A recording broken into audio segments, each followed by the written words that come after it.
Scott Adams and Nathan Reeve are part of the Joker's Crew stand-up comedy club here at BYU, Idaho.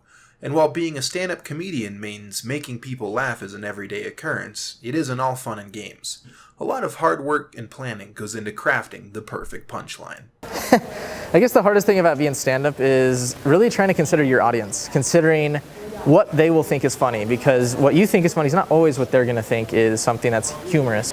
For me, it's not the being up on stage that's hard. For me, it's coming up with material that's actually funny to a large audience.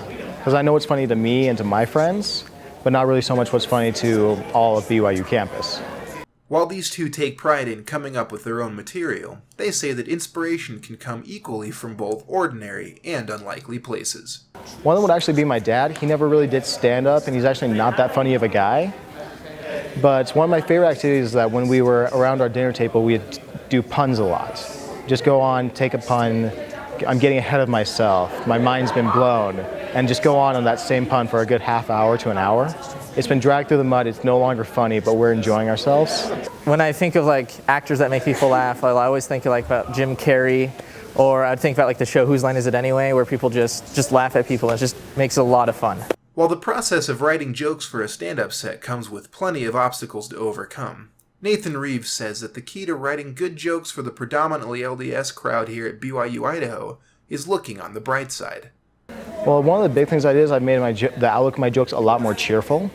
Because pessimism in general is kind of funny, but if you look at BYU students, they're almost completely LDS, and LDS have a happy point of view on life. And so that when you try to make a cheerful joke, they like it a lot more. Thinking about trying stand-up comedy for yourself? Scott and Nathan say that the best way to be the funniest you can be is to just simply be yourself. For anybody who wants to be a comedian, I'd say if you want to be funny, just try to be funny. And don't listen too much in rulings, but as much as just try to find a flow. Try to find something that you find entertaining. And on a personal level, I'd say just don't worry about it. It's not being funny that matters, it's about being yourself and finding a funny take on that. For more information on stand-up comedy here at BYUI, including dates for upcoming shows, visit facebook.com/jokerscrew.